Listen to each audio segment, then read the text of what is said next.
Copyright disclaimer. I wonder if anyone's gonna get my Silent Hill jokes when we get to season 3.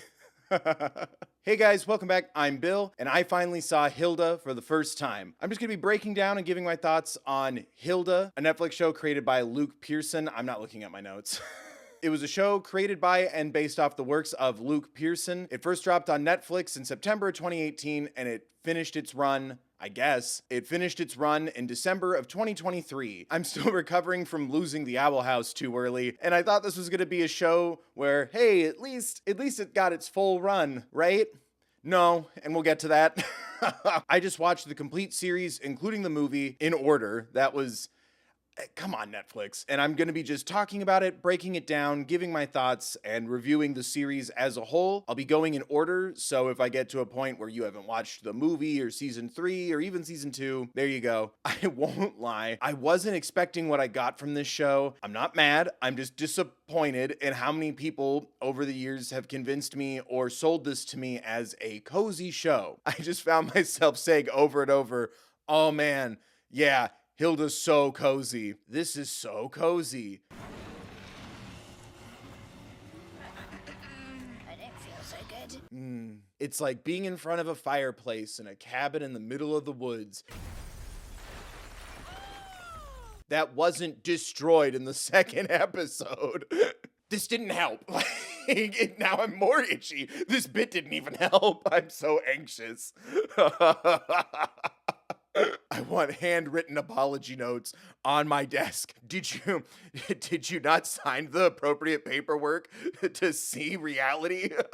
Did I not sign the right paperwork to see the cozy? It is not a cozy show. It can have some cozy elements. This is not a cozy show. That's not a bad thing. That's not a negative thing. I wanted something cozy and I didn't get that. So give me some cozy things. I'm gonna err on the side of intentional. It deals with a lot of complex and deep themes in a very interesting way, while yes, keeping to a wider audience range. Even Netflix, quirky, heartfelt, rated TVY7 for fear. Even the setup is like surprisingly jarring, and I love it. I kind of consider the beginning of this a 2-part pilot that's also a red herring. We start with Hilda and her mom living in this seemingly cozy cabin in the woods. This woods is also inhabited by a lot of magical creatures, predominantly trolls, elves, and giants. And already, Hilda does an amazing job at answering the first question I'm always gonna have with a fantasy property. Is the magic real? Is Hilda gonna wake up one day and it was all a dream, or getting the parents to believe me? Like, no, it's very real, and everyone already acknowledges it to a degree, and I love already working with that in the way that they do. We learn really fast that Hilda lives with her mom and the best little guy, Twig. He's the best little guy, and he's my saving grace until, well, we'll get there. We see that they live in this woods. We see that they're isolated. We also see Hilda having fun in the woods, going on these magical adventures, and yet their house is under attack by invisible forces, leaving tiny notes on their doorstep that they're intruding on their land. We learned that these creatures are actually very small elves, and Hilda's house is in the middle of an elf village, who you can't see unless you file the right paperwork. Something that's going to come up a lot is the cohabitation of humans and the magical creatures, and I really like starting this off in a world where, despite their culture being about secrecy and being hidden, communication would have begotten a better resolution. And I like already going into this silly, whimsical bureaucracy of the elves. We get our introduction to Alfur, who is the sort of delegate of the elves and wants to find peace, and gives Hilda paperwork that has to be signed so you could see the elves, which is not only a really cool, unique concept, but it's a great joke that keeps coming back, whether or not a character has signed the paperwork to see the elves. I love that attention to your own detail. For a while, I thought his name was Alpha because of everyone's very lovely accents. It starts as this fun adventure of Hilda learning to work with Alfur to make peace with the elves, while also learning about trolls. Trolls turn into rocks during the day, and Hilda puts a bell on its nose so that way she knows it's time to go when it starts to move. Something that will have so much more to say later, and it's amazing. It's cute in the moment. Hilda works with Alfur to talk to the mayor of the town about talking to the prime minister and the king of the elves. The prime minister won the election on the platform of, I will get rid of the humans. Hilda saves the elf king and wins over the people. We think this resolution's been solved. We also also learn about giants. One of the mountains is a giant that's asleep, and I love that story and reunion, and it feels like this kid is living in a fairy tale. And right as you're starting to think, oh, this is a story about a little girl in the woods learning to cohabitate with monsters, her house is stepped on by a giant. The giant that helped her. Like, it just was so jarring. Hilda's mom does bring up earlier, oh, maybe we'll move to Trollberg, the nearby human city. Maybe that's what's good for you. Hilda's off put by the concept of school. Recess is over. Our break is done. What's a break? Like, we learned that Hilda hasn't had the societal structure that we, the audience, would be more accustomed to. And I kind of figured Hilda would be kind of living a dual life, best of both worlds or something, but nope.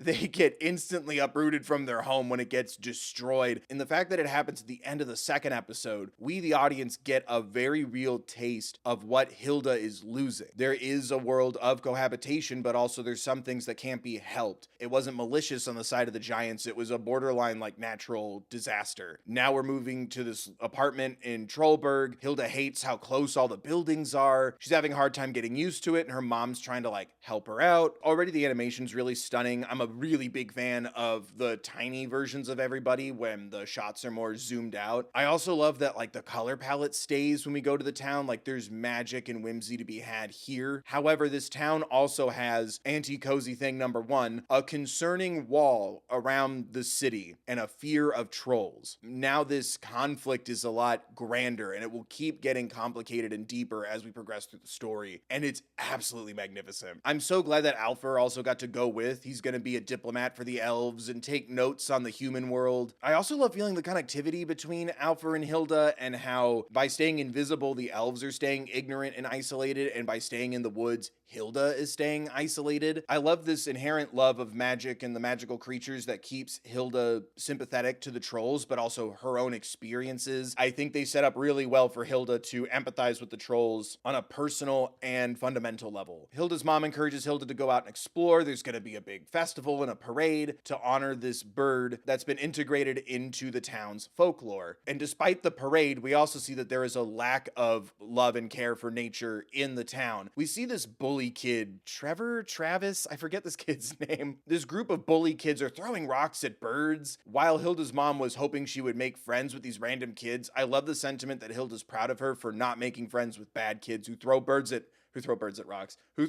at birds. We also get little introductions to David and Frida, who will become Hilda's friends shortly. I love seeing Hilda stay true to who she is while also adapting to all these changes. You can feel in the animation and the color palette, the lesbian sunsets, that there's still magic and beauty to be found despite moving from the middle of the enchanted woods to a city in the middle of an enchanted forest. I really love keeping that sense of wonder as we move to a different environment. I love when Hilda gets to ride the Thunderbird through the parade. It really solidifies for Hilda and for us that there will be adventures to be had. The magic is still there. Hilda then joins the Sparrow Scouts. Unfortunately, I used to be a Boy Scout. I love what they do with the Sparrow Scouts.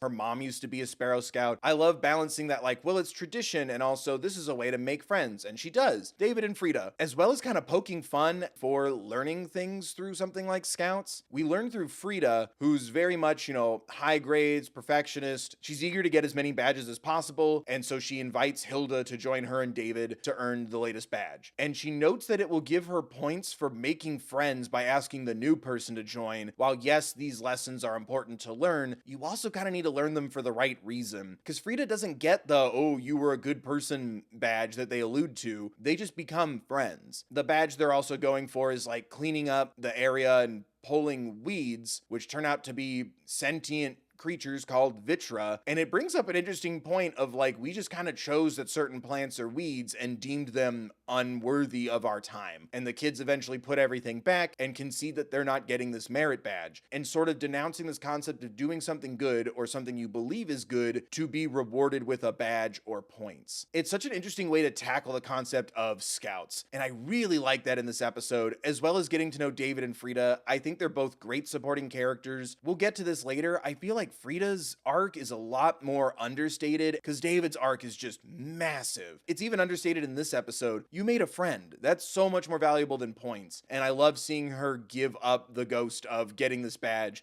when she learns that it's actually not good for the environment. I wish we had some more school stuff, but I'm glad it doesn't overstay its welcome at the same time. Hilda's mom goes to parent-teacher night, and we start to see how Hilda is struggling with school, and I love how it's framed around this teacher not wanting to be bothered to help her. Like, oh, it boiled my blood. My mom works in education, so I hear a lot about how we don't treat kids who need extra help fairly. As we're struggling with the institution that is public education, we're also starting to learn the flaws in the grander institution of this town. A statue of a quote-unquote hero. He's a famous adventurer who's known for killing trolls, something that's abhorrent to Hilda, and a perfect setup for the conflict in this episode. There's a rock that turns out to be a baby troll, and Hilda needs to help to get it out of the school before someone calls the authorities and they get in trouble or something happens to the troll, and the troll's mom is literally gonna Kool-Aid man through the wall and get her kid back. It also gives a lot of humanity to the trolls while also letting us know, oh, this city has some sort of problem with mythical creatures and specifically trolls. And it leads greatly into the next episode, the Nightmare Spirit. Again, I think this show really balances its themes and different angles so well. We went from, oh no, we kept a baby from its mother, to there are literal demon teenagers who will haunt your dreams and turn them into nightmares. And it's not for food, it's not money, it's not their job, it's just so they can gossip and talk shit. There's no reason to do it. This is when we start to learn more about David. We now see David and how scared and timid and shy he is. And honestly, I think he's the biggest arc, almost to a fault. We learned that David's been having nightmares. The nightmares are genuinely terrifying. And we learn it's because of these demon teenagers, Maras. We see Hilda step up to try to help David. There's shenanigans with them switching places. And then we see Hilda's nightmares and how, while yes, she's not afraid of creatures because she grew up in the woods, she's afraid of being left behind. Like, she doesn't know how to ride a bike. She's afraid of not fitting in. And we also get introduced to the Rat King, a criminally underutilized character that I absolutely love. Gross, creepy, scary. So cool. The Rat King deals in secrets. I wish that had come into play a little more, especially because these kids are so young. It's like, yeah, your secrets are your currency at a time where you don't have money. I love that, and how it can be so easily used against you. Hilda trades secret for secret and tells the Rat King what she's afraid of, not considering how the system works. The Rat King then gives that information to the demon teenager, and I really love that twist. And then to keep this magic cozy train going, we've got Tide Mice. They're such cute little guys, and like, oh, look at him, it's like the little mousy boy has a tattoo. It turns out they're demon ratatouille.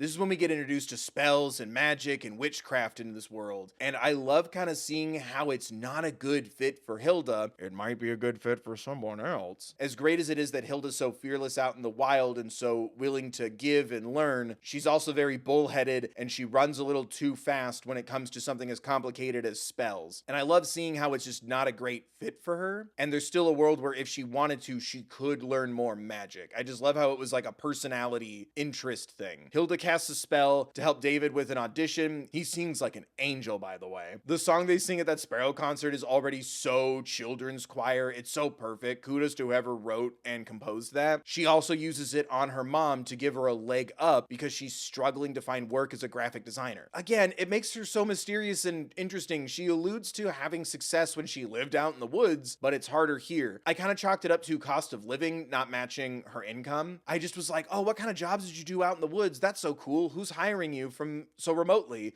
Why aren't they hiring you here? It's fine. It's not something that increases their skill. They're very capable on their own. It gives them the advantage of luck. And I like that twist on it.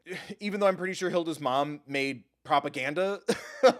She helps design posters about bells, something we learn later is used by law enforcement to seemingly combat trolls, and it really just makes the situation worse. It's just such a dark little detail that is confirmed later that it's shocking on a second watch. Cozy little twist, because of the spell, Hilda's now sucking their souls. It's so silly, and it's because Hilda wasn't paying attention to the footnotes and what to do. We start to see this concept of magic responsibility come up more and more towards the end of season 1. We get it a lot with Frida in a concept I really like. Frida has great grades. She's running for class president. She has all this time to do all this stuff. And it turns out it's because a ghost has been cleaning her room every night. There's almost like a privilege in someone helping Frida clean her room so she has free time to focus more on her studies, focus more on scouts. It starts to make Frida spiral, and it's a very interesting concept of, well, if I didn't have help cleaning my room, would I have enough time to study and do scouts? Would I have so many badges? Would I have such good grades? I'm not even a tidy person. Someone else cleans for me. And then it devolves into a falling out between Frida, David, and Hilda. I get the idea that she's lashing out. It's the concept of, well, you promised me you would help me get the ghost to clean my room again, and that didn't happen, and now we're not friends for several episodes. And she even goes so far as to say, I wish you never moved here. And I'm like, dude, her house was destroyed. Shut up. And on one level, I'm like, yeah, that's kind of how kids work. Small things are big problems. This could be like Frida's first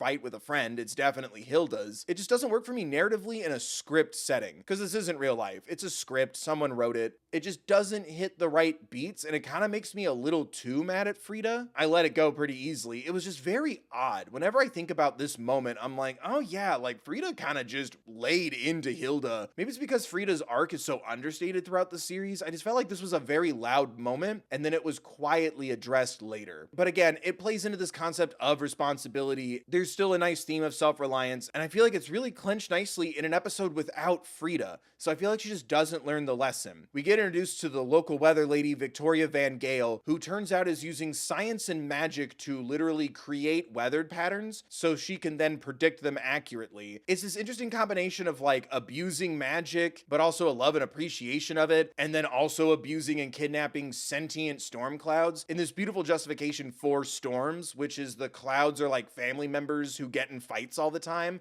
and that's where storms come from. I love that. She kidnaps a child cloud so she can harness its power to create her own weather patterns. She's a meteorologist, but she's also not like a weather gal. It's interesting. Like, she's not using it for personal gain. She just loves it too much. It feels like this is Hilda with no morality. We'll get villains later who want to just attack and confront and destroy the magic. This one wants to use the magic. And again, it plays nicely with Frida's bedroom cleaning ghost, but Frida's not there for that episode. So she doesn't really get that aha moment that I'd like her to have to feel like that fight had a purpose. And everyone does make up and they're friends again by the end of the season. I like seeing Frida hanging out with the demon teenagers who haunt kids' nightmares. It's such a betrayal to David, and also an obvious she's going down the wrong path. I really appreciate the season 1 finale because it feels like, well, if we don't get a second season, here's how we're gonna end it, but it's still very open for more episodes. We learn more about the Nissa, things start disappearing and getting stolen, everyone's blaming these creatures, and again we return to this concept of, without clear understanding and communication, all these creatures that used to live quietly in the homes are being thrown out into the street and abandoned. There's a very intense allegory there if you want to dig into it. We're also learning that there's a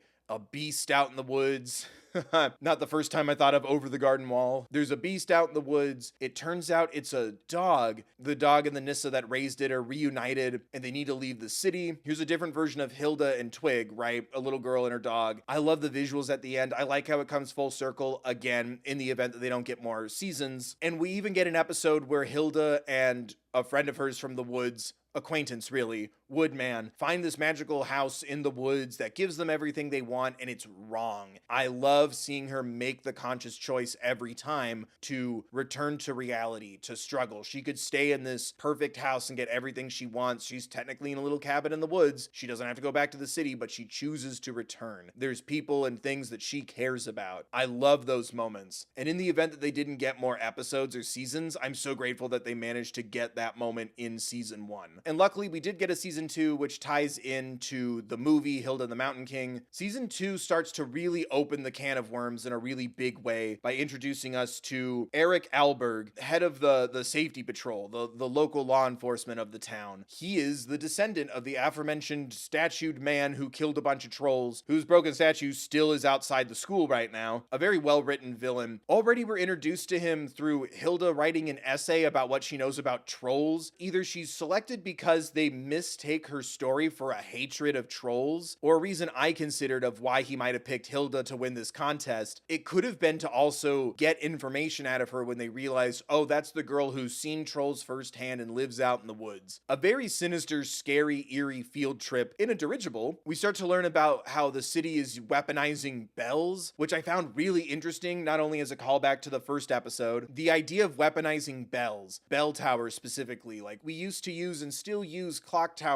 to like tell time. Now we have computers in our pockets, but it was a way of unifying us, like measuring time. We knew what time it was from the bells ringing. It's a positive piece of technology that helped advance us, and it's used as a weapon now. There isn't even a clock tower. There's no benefit to the bells. And later, when the concept of ringing these big ass bells every hour on the hour, it's not even to tell time. Like, it's so cool. I love those little details and avenues for thought that the bells give me. They don't do anything but irritate the trolls, yet they're being sold as a defense, as a weapon, and it's being utilized so the Trollberg Safety Patrol can start conflict with trolls, all because Eric Alberg wants to be a hero like his ancestor. He wants glory through war. We also meet a mysterious bell ringer who, no, I didn't also think that that was Hilda's dad in disguise. No, that's not faded blue in his hair. Don't worry about it. And in this world of magic, you're still sitting here like, there's gotta be a better solution. Like, doesn't magic exist? Why isn't there a better solution? And speaking of magic, we learned that Frida is a witch. Not only do we get to meet the best librarian and my wife, I call dibs, Frida is a witch. And as odd as it was that Hilda was the familiar, I liked how we were setting up, oh, well, Hilda's gonna be a witch. She's the main character. She cast a spell earlier. She has a familiar. Twig, the best little guy. Look at that little guy. I feel like there should have been way more focus on Frida throughout the series. I just didn't feel like there was enough connective tissue, and I was kind of jumping to these conclusions myself that, oh, it makes sense that Frida is a witch. She loves knowledge. She loves studying and paying attention. Her studious nature will serve her greatly as a witch. I love seeing her start to do the right thing for the right reasons, being kind as opposed to getting the kindness merit badge. I love the freedom in her less linear path connecting to the rigidity of the Witches' Council. I love Frida being a witch. I love Frida and magic. I just wish I felt her arc more directly. Because then we have David and the Eternal Warriors. He's wanting to live life without fear. He learns not only the utility and the preparedness and the caution behind fear, but also the value in courage is acting despite fear. No fear makes you reckless. No fear leaves you ropeless. I really liked that episode. It's weirdly dark and intense. Like, you can make them have lightsaber axes all you want. Tee-hee, David got beheaded is not cozy.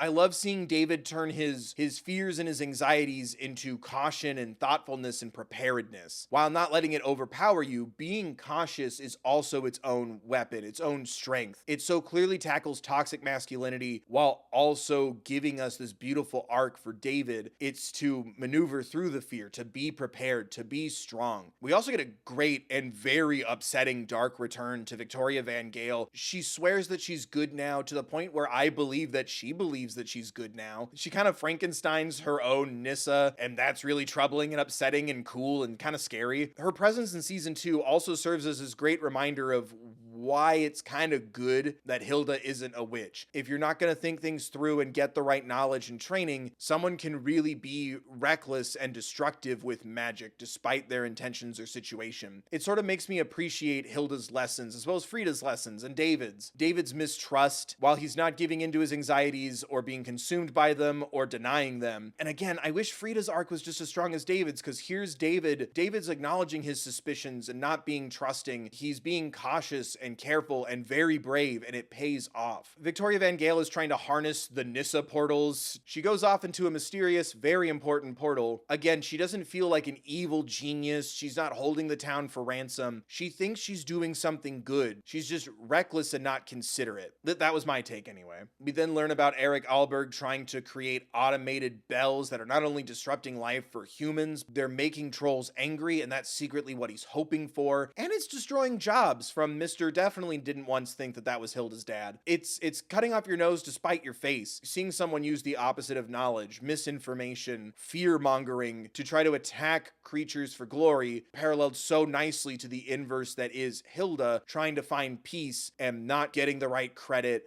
or being the center of attention. There's even bells under the water, and that disrupts the sea creatures. And I really like seeing the design of the Kraken, but also the return of the dragon that's out there. We also learn that Frida, through her magic studies, has gotten the ability to communicate with creatures. Woodman returns, and that's always a delight. I love seeing how the automated bell system harms civilization and the people. It also harms the ocean life. I love seeing how the damage is sort of osmosising to other places. And then we get into like two of the best episodes in the series. We have the 50-year night and the deer fox. Hilda keeps leaving her mom out of the loop and lying to her when she goes off to like save the town or talk to creatures, leave the wall, go into the ocean, help Woodman. She's doing all these dangerous things, not telling her mom, and most importantly, lying about it, to the point where Hilda's mom figures out the truth and grounds her. Since it's not the trope of, well, mom doesn't believe in the magic and I can't explain this away, it was just so unique to the circumstances of Hilda as a show, and I love that it circumvents those tropes. It was almost a breath of fresh air, and it creates this perfect barrier of Hilda being stuck at home as she learns time travel exists, and we get this beautiful love story with one of her neighbors and like the one who got away, and we see Hilda sort of interfere with a timeline and sort of multiverse things for a little bit, and it creates this like time worm that's gonna destroy her. It's literally Steven and the Stevens. She learned to be true to herself by watching herself die.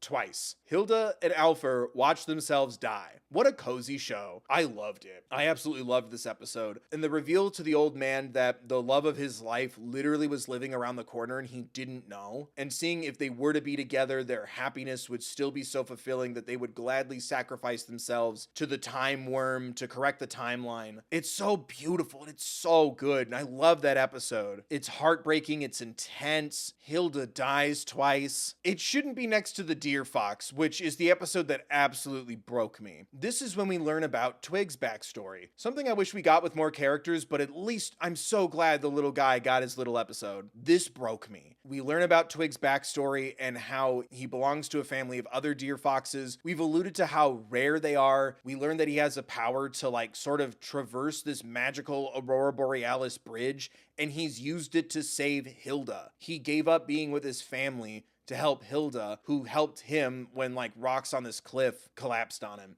It's such a beautiful story about like choosing family and sacrifices and love. Twig feels neglected and ignored and he runs away. He finds his way back home to the destroyed cabin and he has an opportunity to leave with his family of deer foxes through the Aurora Borealis bridge. He's the cutest and best little guy. I don't know.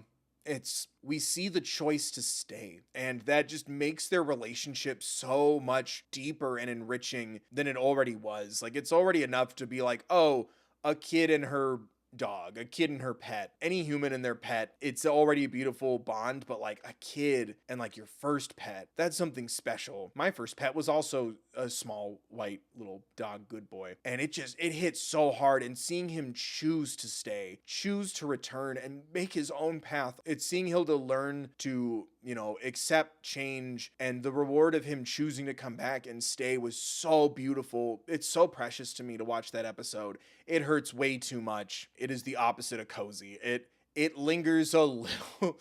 It lingered a little too long, I'm not gonna lie, because it's like, well, the message would solidify if she had to let go of Twig and maybe he comes back later. Are we gonna have a couple episodes where Twig is just gone? It really lets it linger for a minute, and then seeing him come back and how they both literally saved each other and then figuratively saved each other and are just there for each other. Like, it's that relationship, like I said, is so strengthened by the fact that he chose to return. It's in my list of best things I've seen ever. You get to see the little guys that even littler guy. It's so cute. Thank God he comes back, but oh my God, I really thought they were gonna do it. It's so good. It hurt so much. I was like screaming, sobbing. Like, tell me again how this show is cozy. God damn it. Ah, yes. And then the Krampus episode where the bully kid and his awful mother just vanish, and he doesn't come back. Trevor's mum's store is closed. That's odd. But I guess that means Trevor won't be here to pelt us with snowballs again. No, seriously, I couldn't find the kid or his mom again. So if I missed him, yay vibes. If I missed him, let me know, but I couldn't find that kid again. The Tide Mice returning is also great. My librarian girlfriend Kaisa is great. The Ghostbusters reference was fun. It wasn't overwhelming or distracting. I like tying up that loose end just in time for us to have another loose end. Just like the Twig episode, like Alfred is about to leave us forever. And he also gets a little like elfy kind of girlfriend pen pally thing that never gets brought up again, and that kind of bummed me out. We've had Frida almost leave the group. We had Twig almost leave the group. Alfred almost leaves the group. I kind of wish there was something different than, oh no, one of our characters might leave, psych, they're staying. However, I just loved the episode. I loved using the invisibility of the elves to their advantage. Alfred doesn't get a lot of time in the grand scheme of the series, so it was nice that he had an episode. I would have loved to have seen more elves or Alfred's pen pal, girlfriendy, that relationship. I don't need every character to be paired off with somebody. It was just nice to see a little bit of love, especially when the leads are so young. It's like, you can give me some of the older characters having like romance and stuff. Like, that'd be kind of nice, but it's not necessary. It was just weird to set that up and never come back to it. However, there is lots of setup that we do come back to. The season 2 finale is so solid.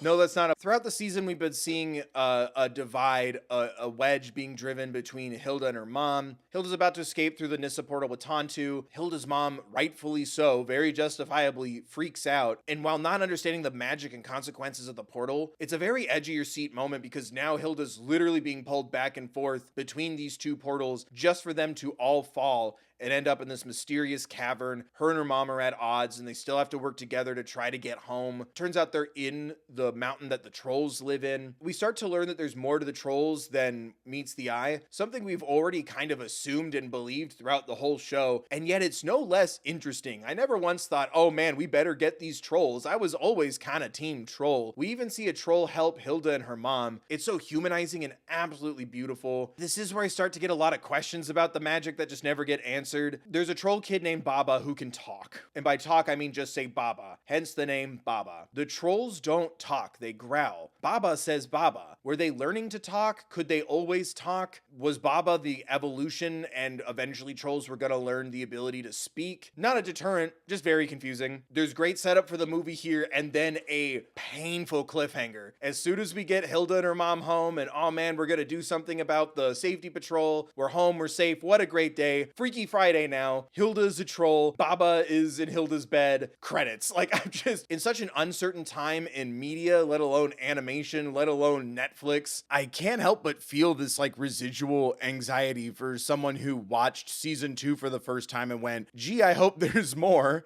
Maybe the movie was already announced. I don't know. That cliffhanger is huge. You know what? Very small tangent. With all the money that Netflix is charging these days, could you at least recommend the movie to me before recommending season 3? Anyway, Hilda the Mountain King. In a world where we didn't get a season 3 at all, I think this is a really serviceable finale and conclusion, especially to the troll storyline. I love seeing these parallels between the lies and propaganda of humans and the troll safety patrol versus the manipulation and withholding of truth that the Troll King does. The human side of things is literally just based on lies and fear, whereas the Troll King is based on manipulation, withholding elements of the truth. Well, if someone put a bell on you, imagine why they would put all these bells in front of me. Is such a great scene. I love seeing the breakdown of the Troll King manipulating Hilda. Riddle me D, I need you to do me favors 3. Favor 1, get me a drink, ooh-woo. I'm so thirsty. It's not only simple, it's a basic human right. You know, I'm so thirsty. I just want something to drink. And there's a line that's kind of thrown away. I wish was connected more, but I loved connecting it. Before giving it to the Troll King, Hilda has some of the troll mead. Troll Mom, who I don't remember if you had a name, Troll Mom says, oh, this will keep you energized for days. So there was a part of me that's like, he needs energy. And that's when I realized that he was bad. I thought instead of giving him a glass of water,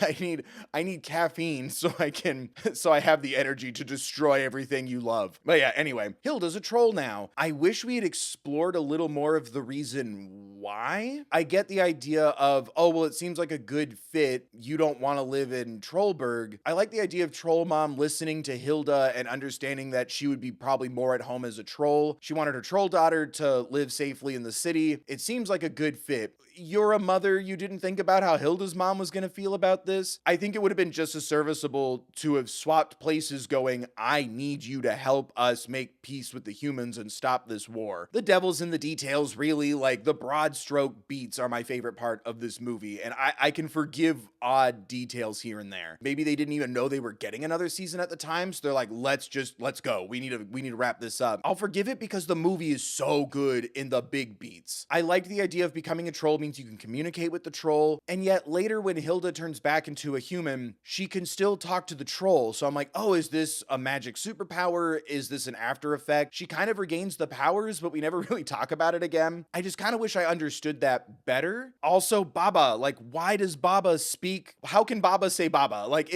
was there something here that was scrapped for time? I wish I understood that more, but I don't care because the movie's so good. I'll keep talking about this, especially in season 3. I wish Frida was utilized a little more. After we get introduced to the amazing storyline that doesn't have the best conclusion, to David's mom getting scared of the news, David's arc of courage still continuing where now he has to defend his viewpoint and stand up to his mom, and then she volunteers to join the safety patrol's like bell ringer kind of militia. Like, it's really cool, and I don't know, especially given that this was coming out in 2021, I'm like, this is really important stuff, and that's such an amazing way to talk about this. It was so organic to the world and the story. I was just also waiting for one of Frida's parents to also have an impact on the story, because I loved Troll Mom, Hilda's mom, David's mom, and I'm like, Frida's mom? Sorry, Frida. Again, Frida's character is so understated at times that I question if it's intentional. I love seeing a Little Miss Perfect character start to question, think for herself, and speak up when something's not right. The safety patrol brings a video to class and it's like, trolls are our natural enemies and they eat us. And she just keeps saying, no, that's not true. Half the class walks out. We also get a great example of different experiences and opinions as the class starts to shout at each other and like all this fighting. You calling my parents a liar? It was so topical without being too cheesy or distracting or in your face. I just really liked how this was set up. I think it's because David's just right next to Frida most of the time that I keep comparing the two, and David's journey is so direct. David and Frida do eventually learn what's going on with Hilda. I love the justification. Well, just because we wanted to go to school doesn't mean Hilda's ready. Her and her mom went through a lot just now. Maybe they're just resting. Maybe they're taking some time. I don't know. It was a great justification for why they're not immediately looking for Hilda. I also love seeing those moments where like no one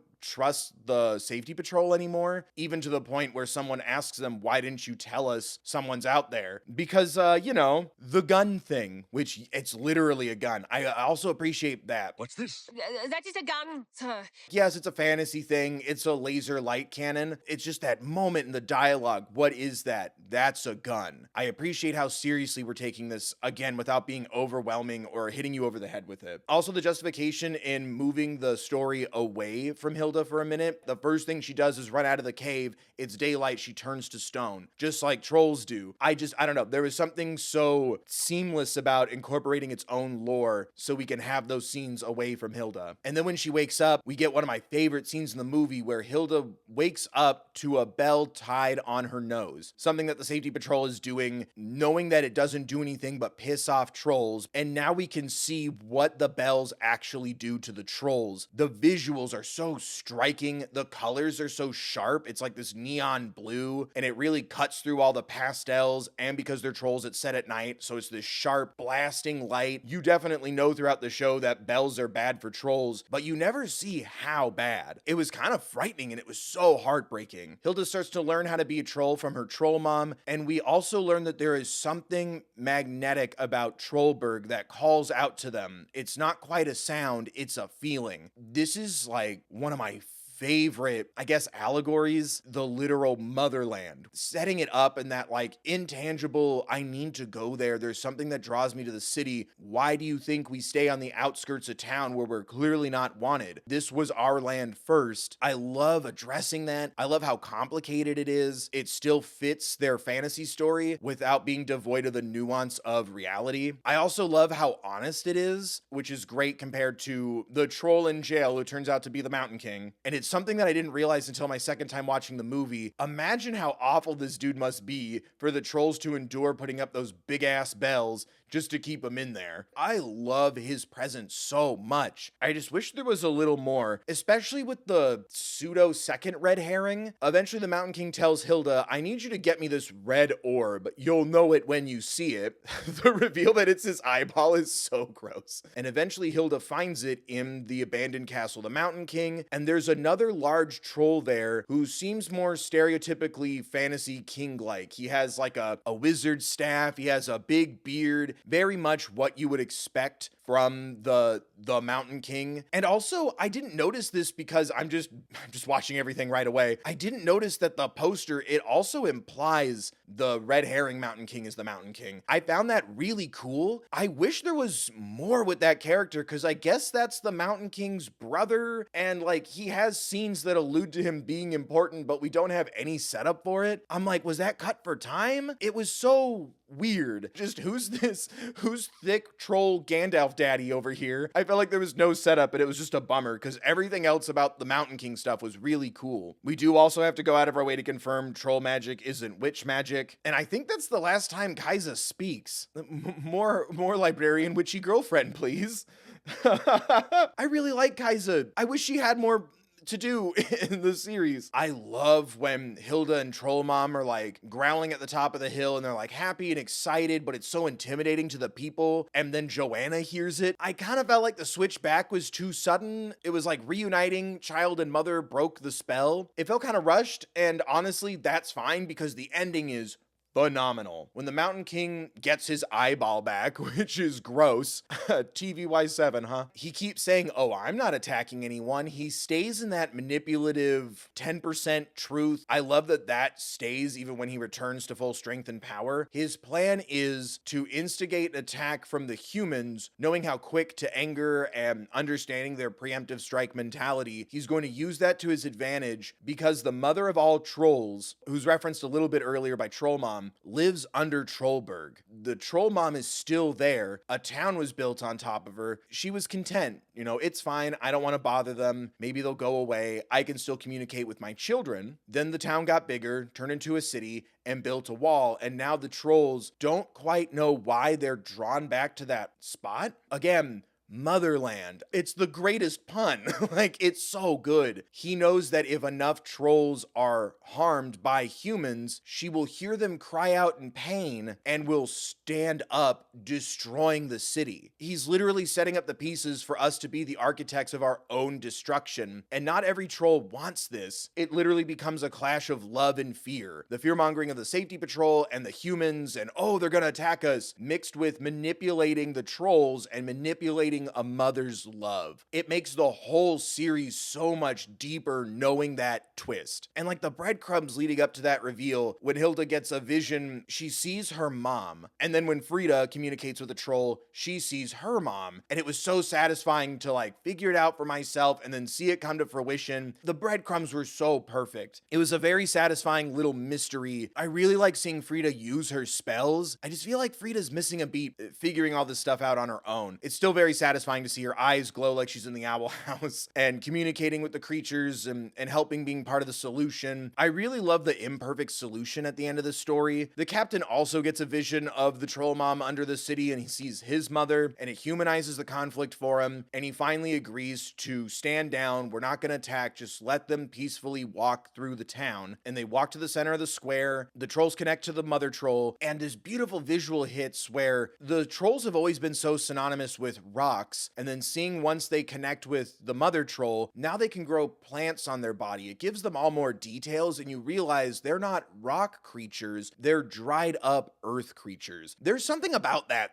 I really liked. It was not only visually showing you how nourishing it is to like reconnect to the troll mother, while also showing a positive change and how healthy it is for the trolls. And in a world where you can't just uproot a city, the solution isn't perfect, and the show openly acknowledges that. Now trolls can safely move through the city to the town square. They make a festival of it. Not everyone likes it. Not everyone trusts it. It's a very fragile truce and understanding, but it's going to be part of the town's like festivals moving forward. Like, this is the day where the trolls come. It's a solution that meets in the middle when you can't just uproot a whole civilization of people, and you also can't deny the trolls what they need. It's very peaceful, and it strikes me with this like almost naive hope that this can happen in the real world too. Links in the description. It has a lot of real world implications and it kind of hurts. It's beautiful and it also breaks my heart. It's not a perfect solution, but it's better than conflict. It's better than war. Both sides have to make a sacrifice and both sides prosper and preserve through this festival. I love it. I'm not in love with Eric Alberg being given a Medal of Diplomacy, but I understand the concept of instead of being remembered as a warrior, he'll be remembered for his diplomacy. And I think it plays on a possibly intentional level of sort of revisionist history. I think this is another compromise to keeping the peace. I didn't love it. I wish at least he was forced to retire. Again, I really love this movie. And if at some point it was believed by the crew that this is the last part of the story, they really like pulled out all the stops to conclude this conflict. I just wish there was more Frida, more Baba, more Beardy, and I wish I understood Hilda still talking to trolls. But again, the broad strokes are so solid that like I can forgive that. And that's kind of how I feel about season 3, or as I like to call it, Silent Hilda. In my restless dreams, I see that town, Toffaton. Somebody validate my Silent Hilda theory. Amazing music, mysterious supernatural entities, witchcraft and rituals, using white noise and a radio to communicate to ghosts and spirit things, an adult with dark hair and a green jacket recollecting traumatic memories. If I'm thinking of Silent Hill 2, this isn't cozy. Like, I'm not even joking. Hilda season 3 is Silent Hill 2. You can't change my mind. I love so much of season 3. Me personally, I kind of wish season 3 was the movie and the movie was season 3. I would have liked that extra time, you know, for the resolution, a final episode epilogue, more Baba, more troll stuff, Beardy. I think that would have been great for a season 3. I would love everything that happens in Toffaton to be a movie. I love the one-off episodes that definitely were going to tie into the episodes that were cut. It just left me so unsatisfied to the point where before I got mad that there's episodes literally that are just gone, before getting mad, I went, oh, thank God, I thought I was crazy. Like, it was almost more validating than infuriating, but it makes me so mad. Like, when was the last time I did videos about like a show that like got to fully tell its story? I'm not going to hold it against the review. I'm also not going to act like that's not there. There's like 2-3 episodes that don't really fit, and I still love them. The Giant Slayer was incredible. I really love the action in it. I love the heart and the story of it. Woodman returning is always a treat. I love the Laughing Merman. It was odd adding a new character that then never came back. It was like, did you win a contest? However, I love this idea of one last Sparrow Scout adventure. How do other kids perceive the freaky friends? I loved the merman himself. I love the songs. I feel like that was the whole reason why the episode stayed, was the music was so good and the performance from the merman was so solid. I was sitting there so excited, like, oh, what's the new kid gonna think of all this stuff? What's the merman gonna do when he comes back? Oh, if I can't change anything else, maybe putting the Giant Slayer and the Laughing Merman at the beginning, maybe that's how they get to Toffaton, is, oh, we're doing our last camping trip and then we're going to Hilda's aunt's. It was just so distracting to put it in between the incredible, eerie, scary, Silent Hill infused, amazing Toffaton fairy stuff. It just felt like all that stopped. It threw the pacing off, but I still love those episodes. I love the idea of going to a new town. I wish they had stuck to the idea of Hilda at first not wanting an adventure. However, I love how pulled she is to mystery and intrigue. Why do you have horseshoes on your house? Everyone has different names for fairies. Like, what are they? What do they look like? It's everything I love about Hilda wrapped into one, while we're starting to get at least a couple of my questions answered. Joanna gets her backstory. Hilda's dad shows up. I really like the joke that Frida and David just assumed all these different like fan theory things about Hilda's dad. I loved the town. I love introducing charms. I love the mystery and intrigue. And I liked this idea of, now that the troll stuff is done, here's a different town that has its own mythical creature kind of cohabitation issues, but it's very different. It was so creepy and mysterious. Like, it felt like we kind of leaned into more of the scary things. I loved it. I just also wish if we were gonna go back to Trollberg, we got to talk more to our old characters than introduce so many new ones. But again, there's 6 episodes missing. I like to believe that's where we would get more Kaisa, more Frida. I feel like we were missing a lot of stuff from those 6 episodes, and it's just a damn shame. So again, I'm not gonna hold it against them, but I'm not gonna act like those feelings didn't exist. I love that it's kind of this accumulation of not only understanding more about where her mom and half of her family comes from. I love that it all comes full circle back to the house from season 1. I love that this feels like the evolution of Hilda's character. Now here's something where she doesn't know anything about fairies. She doesn't know anything about the town. She has weirdly more and less attachment. I love seeing everyone just kind of grow up. It's very endearing. When David shows up and he has a deeper voice, I'm just like, oh man, I'm old. I really love the Tofferton stuff. It just gets so eerie. Sometimes it gets a little silly. Can I borrow a casserole dish? Like, that creature is like very kooky and fun. I love how they come back at the end though. I love seeing that weird, goofy character be so heartbroken and sad, even if it's very brief. I wish there was more time setting up Hilda's dad, since he's kind of the catalyst for the whole finale. I'm interested to see what other people think of him. I think it would have been more interesting if Hilda's mom vanished and now her dad has to like step up, prove himself to the audience as well as to Hilda and eventually Joanna. I wish we had more time with him because he's just gone, and I'm like, oh, well, that kind of sucks. That being said, I really like the dad. There's something I kind of weirdly appreciate about like just a mid-level bad dad. He's not malicious, angry, or abusive. He just kind of sucks. He just sucks at being a dad, and he needs to put in effort. He needs to step up. He needs to grow up. You need to stay out of her life if you're going to keep letting her down, and you need to actively make her a priority if you want to keep your daughter in your life. I love that. I kind of want more mid-level bad dad representation. I felt it was kind of out of place that he's just going to do a job for this random out of nowhere human mob. I felt like that was kind of weak. However, I love the aftermath of him being abducted or kidnapped. Because of his track record and history, everyone just kind of assumes he ran away again. There was something about the consequence of that action for him, and then also the ramification and impact it has on Hilda.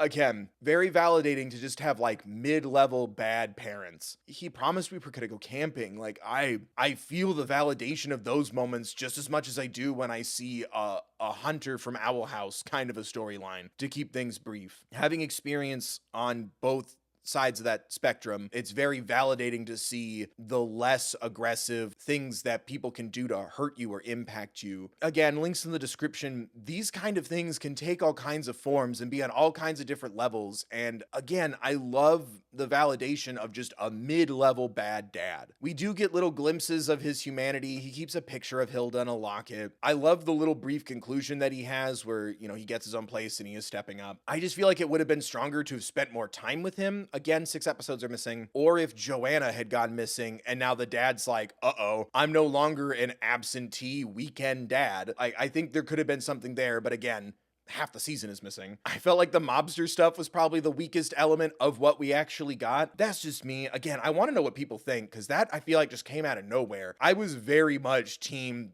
bell ringer with faded blue hair is Hilda's dad. And I don't know if that was the original intent or what. They even bump into each other and I was like, vibes? Maybe a little kiss? Or maybe it's an acknowledgement of everybody had that theory. I'd really love to know. But speaking of the dad, I love the impact that this had on Hilda. Again, that Silent Hill ass white noise radio, the obsession over the code. I kind of wish that had had more of an impact than the Nissa town hall. It was kind of hard to see Hilda's two friends whose parents are still together not quite want to entertain what Hilda's going through. And I kind of wish that they had focused a little more on that. That was a meandering story beat that I feel like could have had more payoff with 6 more episodes. Maybe that's why the new girl was introduced. Maybe she can relate to Hilda in a way that Frida and David can't, and we'll never get to see that. Maybe it's because I'm a child of multiple divorces. I wanted someone to like be there for Hilda while she's very obviously not doing well. It could have also been a time for Alfred to like come back and do something bigger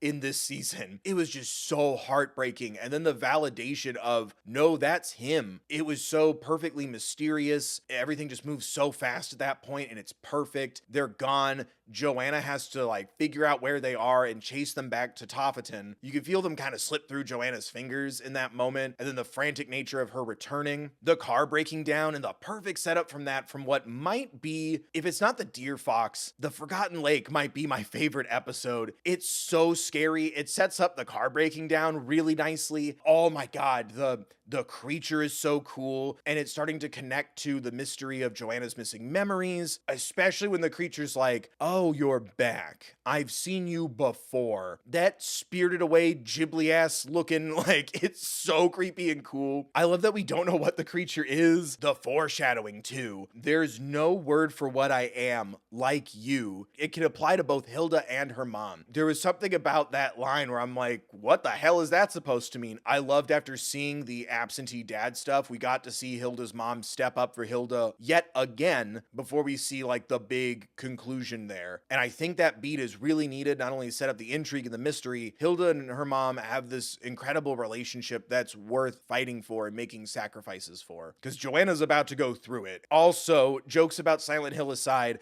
the fact that she hurts her hand and is holding an electric saw thing, I'm like, is this Evil Dead? Like, it was, I don't know, maybe I'm just too silly, but it was fun to kind of piece that together. Joanna literally becomes an 80s action horror hero. It's so satisfying. Almost as satisfying as the finale. Again, kind of like the movie, the big plot points outweigh the little details I get hung up on, and I blame it on the missing 6 episodes. I'm bummed that Alpha and Tontu got left behind so much. I really would have liked to have seen more side characters that were established in previous seasons come back. However, I love how isolated we are from Trollberg. This is a new civilization and type of creature. It kind of gives us this interesting open world feeling. Maybe Hilda one day will like be the chosen one to bring balance to the Force in other ways, in other towns, with other creatures. It does a great job of making the world feel so big. I wish Frida had equal time as David did. Their characters being at the point they are now is prime for this story. Not abandoning Hilda in her time of need,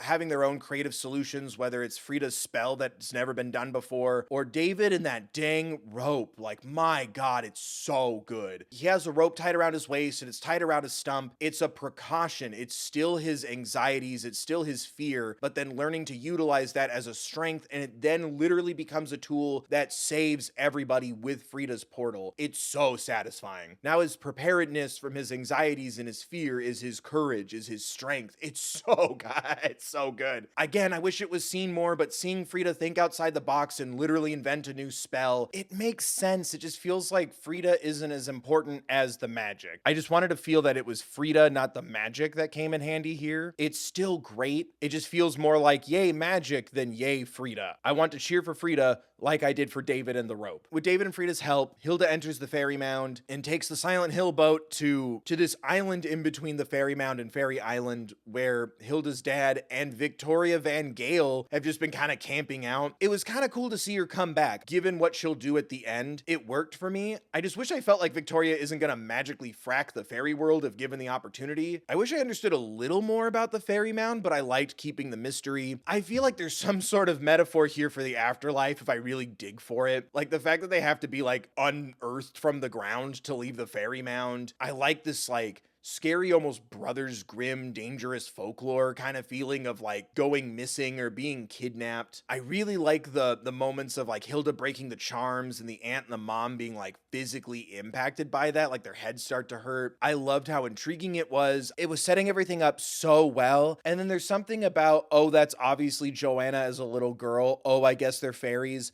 And then the reveal. I wish we had known the truth and then saw Joanna revert to her childlike self, because I loved that. I just kind of, yeah, they're fairies. No, I figured it out. Hilda is a quarter fairy. Her mom is half fairy. The mysterious shadows are Hilda's grandparents. They made a deal with some kind of creepy, amazing demon thing. Joanna got sick. They bargained for an extra 10 years of her life. And then they bargained again to trade places, which was a little confusing. Why not just in 10 years I'll claim one of you? But it still worked in the long run. Joanna's aunt raised her, and they also wiped her memory of her parents and being a fairy so she doesn't have to deal with like the pain of it all. I wish we'd gotten a little more time to sit in that. We're also missing 6 episodes. And yet I also enjoyed how overwhelming it felt. It really kind of put us in Joanna's position. Suddenly she's kind of regressed literally through the magic. I liked the overwhelming like grief mixed with relief, mixed with reunion. I love that now Joanna has to make the sacrifice that Hilda did at the beginning. No, we can't say stagnant here in this borderline paradise metaphor. Like, again, I'm like, is this like heaven? Like, what's happening? Like, is this the afterlife? Are they in hell? We can bring Twig back, don't worry, with this device called an abduction crystal, which great setup for no, this is not the solution. Forget everything, including your friends, and let's stay here in the magic. It not only illustrates Hilda's growth, how far she's come, it also puts this ultimate test on Joanna. It's this very human balancing act Joanna has to do between the traumas of her childhood and the responsibility she has as an adult, in this case to her child, to Hilda. I loved seeing that dilemma. I love seeing that sacrifice. Oh, and then I wish it was everybody, but if you had to pick just one creature army to show up, I'm so glad it was the Deer Foxes. Twig's little Aurora Borealis bridge back to Hilda. I just was waiting for like the Nissa and the elves or the trolls or the giants, someone else to show up. I wish everybody was there. This sort of like Avengers Endgame, we care about you and the relationships you have on the other side matter. That's just kind of me. I still love the Deer Fox returning. When Hilda finally learns to fly like a fairy and it's like literally the intro animation, fantastic. I love balancing the past that we're processing and the future ahead of us. I loved all of that. I wasn't a fan of the double death psych out thing where first Joanna's sick and collapses, we linger on it a little too long and now she's fine. The aunt must have sacrificed herself to save Joanna. Oh wait, she's back and she's fine. And then Victoria Van Gale was the one who made the deal.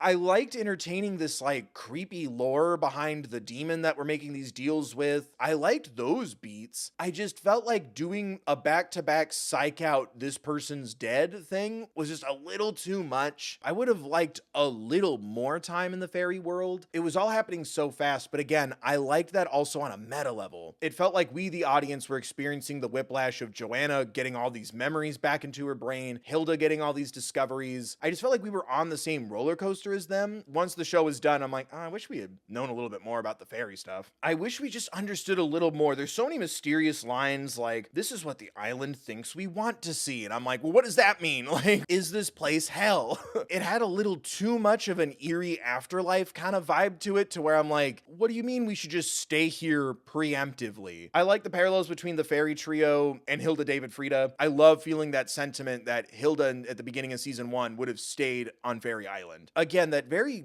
bizarre afterlife kind of tone also gave me this feeling of like grief. They even say like, oh, they're always watching us and that's so comforting to know. Again, I'm like, was this like kind of about death? It's very bizarre. I loved it though. Joanna does talk about staying there with Hilda forever so she can be with her parents. It feels unhealthy. It feels wrong. Even if it's not literally the afterlife, just that notion, nothing will be new if we stay. Like, we are giving up opportunities for life, for change, for growth, as well as the relationships we're leaving behind. I loved feeling that push and pull, that struggle between your adult life and your childhood traumas. I felt like it was so interesting and so engaging and enriching and dense. I felt like after all that, seeing her mom almost die for a second and then the aunt being dead for like 20 seconds, it was a little much. I would have much preferred more time in that like kind of epilogue moment, which was fantastic. It's the Great Raven Festival from season 1, so we were seeing again that like time has moved forward. Hilda gets to like spend time with her mom and her friends. They acknowledge the shadows of their grandparents watching over them. You see a lot of characters, new and old, and wanting to know more about their life, but also getting a nice little nod and goodbye. I love how grounded what characters we did explore felt at the end. Despite some of the bumps and the minor details, I still really love this series. I just wish we had gotten those extra episodes. There was something so comforting too about returning to familiar visuals, art styles, aesthetics, and colors. The flying on the Thunderbird moment after getting Fairy Island and all that scary new is, it was so comforting to return to that. And we're different now. Hilda's different. Joanna's different. It was also kind of hard seeing all the characters new and old and going, I wish we had gotten more time with you, Kaiser, my beloved. I hate always leaving shows now with, well, they did the best with the time they had left, but they really did do the best job they could with the time they had left. I hope one day we get to see those extra 6 episodes, or at least get like a breakdown of them from the writers or something. I really enjoyed the series. I'll never understand people calling it cozy. I loved the blend between like, see how nice and relaxing, never mind demons and scary magic, backfiring spells, scary creatures turning out to be nice creatures, magic politics, human politics. Like, I loved the commentary. I loved how stressed it would make me. I loved how scared I was at times, how eerie some episodes were. I think it balances the stuff so well. I think there needs to be a rating higher than TVY7. I can't imagine a first grader. I was scared of a lot of things when I was 7. That's just me. It ain't cozy. I still feel I was lied to, but I loved this show. There's so much to sink your teeth into. It's so deep and complex. It could be so dark and human. It could be so whimsical and fantastic. I think it balances that like, let's ride on a wolf ball being buried underground and unearthed by your friends. It's so interesting, and like the lore is so well developed. When you get the time to pay them off, the details are so great. I really enjoyed this show. The clunkiness from the shortened season 3 and the uncertainty of how long they're gonna stay aside, it's still fantastic. I'm really glad I checked it out. I just wish it wasn't pitched to me as a cozy show, because that was not met. Like, every season had so many episodes that I can't even go, oh, well, the final season, you couldn't have known. It was still fantastic despite its lack of coziness. I've talked enough about the show. I'd love to know your guys' thoughts. What did you think of my takes? Something that I missed? Something you want me to expand on later? Another show you want me to check out? Let me know in the comment section down below. Don't forget to like the video, subscribe, ring the bell, check the settings, blah, blah, blah, YouTube words. My gaming channel where I stream twice a week is linked in the description. Build Chill Gaming with my merch store, thethirdbill.com, as well as a card for resources for social awareness, mental health, crisis lines, Trevor Project resources, things like that, should you or someone you know need them. I don't know how long this video is going to be, but thank you so much if you made it this far. Let me know if you made it to the end, or if you want more videos like this in the future. I just really wanted to talk about this show. I hope everyone's staying safe. I hope to see you next time I upload or go live. Remember to grab a mask if you're heading out, be mindful of others, and remember to take care of yourselves, please.